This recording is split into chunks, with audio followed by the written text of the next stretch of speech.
Okay, hi everybody. Welcome to the Reserva Forest Foundation Forest Walk.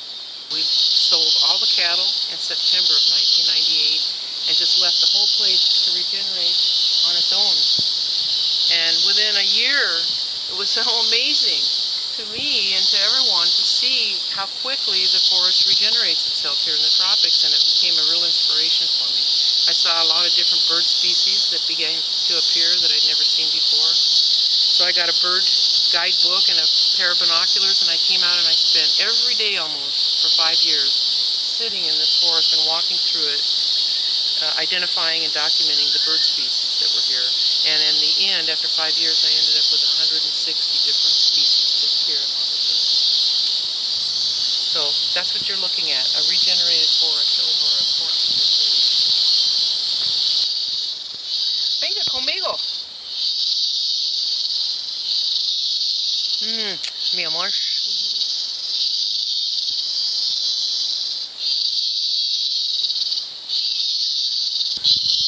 Rather than seeing a tree as wood,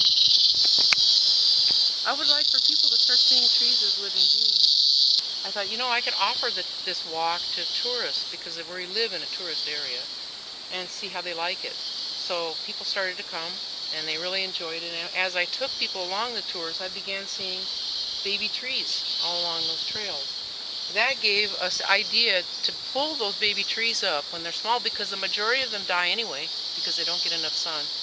Pull them up, plant them in nursery bags, and start a native tree nursery. And we did that and started encouraging people in the area to reforest with all native trees.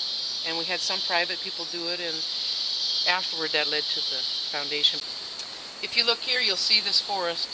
It's about 10 meters wide. It's the first tree bridge that we built on the property. And it was a result of one day milking cows in the barn and seeing a monkey crossing from the big forest that we're going to go into right now over to some trees over on the side where we just left. And he was using the barbed wire fence to get there. And it gave us a light bulb. We went, wait a minute! If he had a tree bridge to cross from one place to the other, he wouldn't have to use the fence and be vulnerable to predators. So that's when we fenced off a 10-meter wide space here and planted it with whatever we could find. But you can see now that it's turned into a full jungle, and the monkeys live in it. The music is loud. Look, wild grapes, you guys. Whole bunches of them, look. Ooh, this is a really good bunch here, look. They're almost all ripe.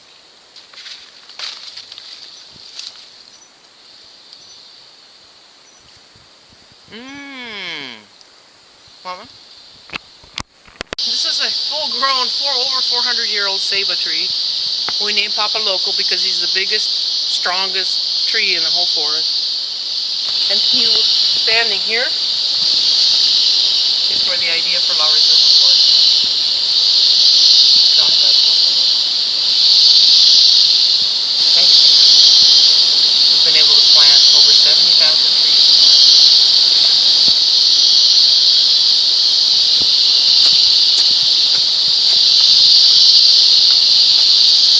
Another interesting thing about a tree like this is that in the tops, or the tree itself, is home to over 2,000 species of life.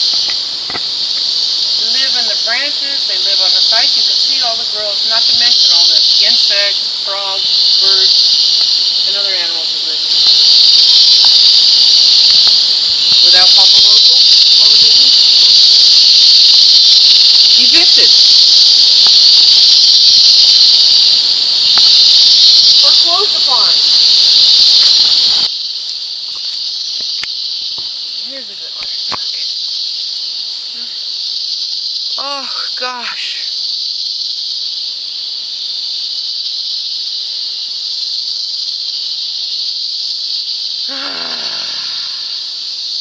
Aromatherapy.